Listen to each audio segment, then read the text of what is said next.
How do you think the WNBA media can get better at reporting on these teams and what's happening, and really digging deeper into the of what's going on when you watch games and how you and criticism. It seems like there's an anti criticism that exists in the WNBA. You can't criticize anyone.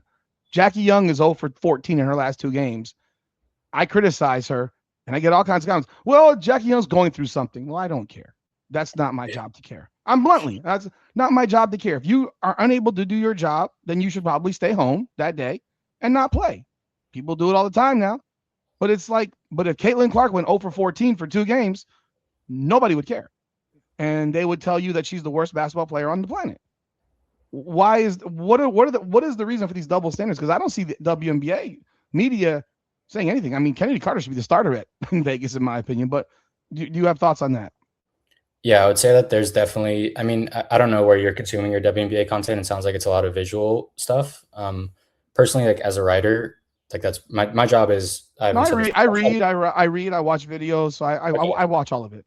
Okay. So, I mean, I would say that, yeah, at times there's some bias, but I think there's definitely people doing a lot of good, objective, critical work when it lends itself. Like, I mean, I'll say like I've been critical of players in the past. I've been critical about Angel's struggles when she was struggling to make layups.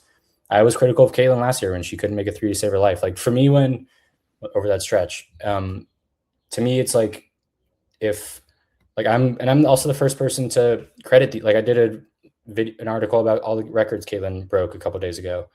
I think you have to be objective, and I think the people who are consuming the content need to be more okay with everyone getting criticized at times when they deserve it. Because as you said, like the WNBA media is different than all the other sports medias right now because they're all the other teams are allowed to be objective and they can ask the hard questions and like say what needs to actually be said. And as I've mentioned a couple of times, I just don't think the WNBA is quite there yet. But I think it's happening. And I think one way to make it better is that there's so much tribalism in the WNBA right now among fans and among media to a degree. But yeah, I think that it just needs to like not everyone needs to be so reactive about things. And when you have something critical to say, say it. If you stand on it, stand 10 toes on it, and that's your opinion. Like if you get pushback on it, then you get it. And ultimately, like whatever you put on the internet is yours to deal with regardless. And so I think the more coverage there is in that way, then that's only going to improve the overall product of how the game's covered. Well, I mean, I'm a person that doesn't give a shit. Honestly, I comment on whatever I think, and I voice my opinions on things that I think Caitlin Clark needs to stop doing, like incessantly complaining to referees. It drives me crazy because I did coach, and I would tell my player to shut the hell up if they were trying to do something like that. And in high school, you get a technical foul real fast. You wouldn't get all that leeway. And then but then you have the Angel Reese component where somehow she shoots 35% from the floor for the first 5 games, and then but she grabs some rebounds. Okay, great. She 35% from the floor. She's 6'3", standing under the rim. Caitlin Clark though was terrible. Couldn't make a 3-pointer last year. Yeah, but people didn't care that she was dealing with a groin injury, a quad injury, and couldn't jump. Nobody cared. And that's there's just certain inconsistencies in how I see certain things viewed and approached, even from ESPN media, where I'm still waiting for the day to listen to someone from the WNBA, from a Nafisa Collier, from a Brianna Stewart, from any one of these old veterans, actually give Caitlin Clark a little credit. They've never done so in 3 years. It's going on 3 years. They've never said anything nice about her, like publicly, but everyone wants her to kiss the ring and defend, Black American athletes and the women before her and the LGBTQ. Like, do you see that, or am I crazy? I mean, let me know, because I don't see it. I've never heard it. There's very few players that have ever said anything nice about Caitlin Clark publicly who are not on her team. And I've ripped Lexie Hull, I've ripped Aliyah Boston, I've ripped Kelsey Mitchell. I've criticized Caitlin Clark. I've lost hundreds of subscribers over my comments on players. So what are your thoughts? Yeah, I don't necessarily agree with that just because I think a lot of players, I mean, like if you've seen it, like if you watch a press conference, like pretty much every time someone's playing the Fever, either the coach or a player is asked about Caitlin Clark after the game or before the game. And the vast majority of the time, it's just like the same, like, yeah, she's great. Like, what else do you really want me to say? Like, I think she gets talked about a lot, but it's usually just like the same response that it doesn't really ever go viral or get that much attention.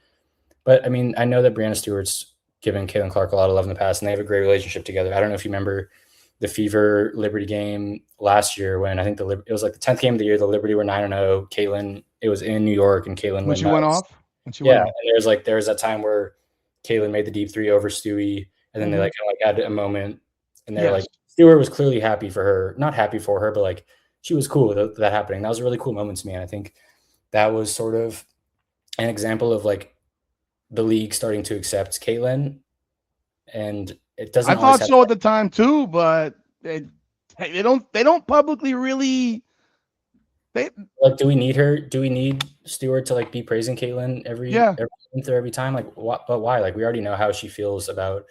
Like, if I feel like if we really, all the players that we think have something bitter about Caitlin right now, like we probably already know that. Just given the stuff they said in the past, like if someone's not saying anything about Caitlin, I wouldn't take that as them that they don't like Caitlin. It's just like they've already made their opinion clear. They'll praise her when they're asked about it, but they're not asked about it that much. And if they are, then they're just going to say the same thing that they've said again. That's why I think like the whole Stephanie White like vitriol right now is kind of wild because like Steph gets asked about Caitlin all the time, and she's always, I mean, not always, but like for the most part, she praises Caitlin.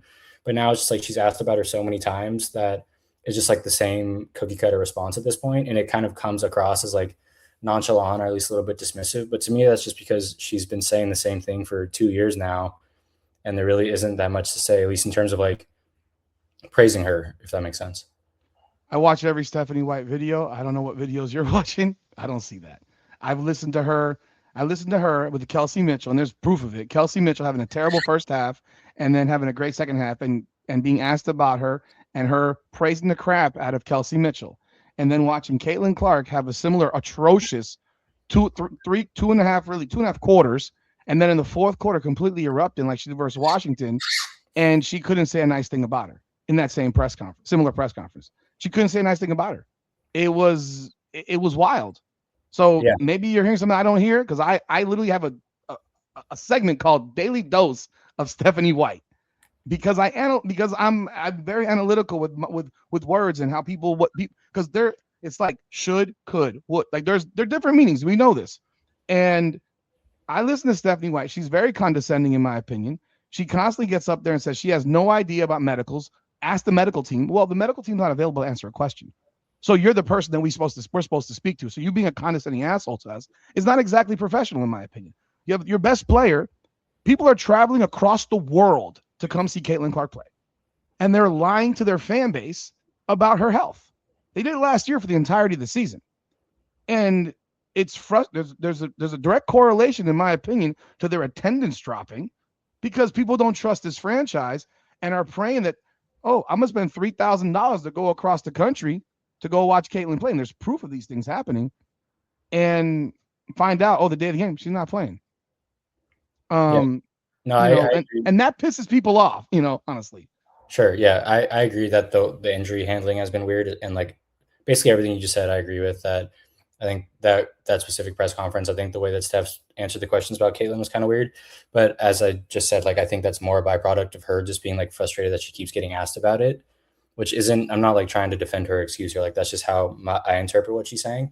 And yeah, I could not agree more about the like Steph answers injury questions weird. She always has, especially with Caitlin.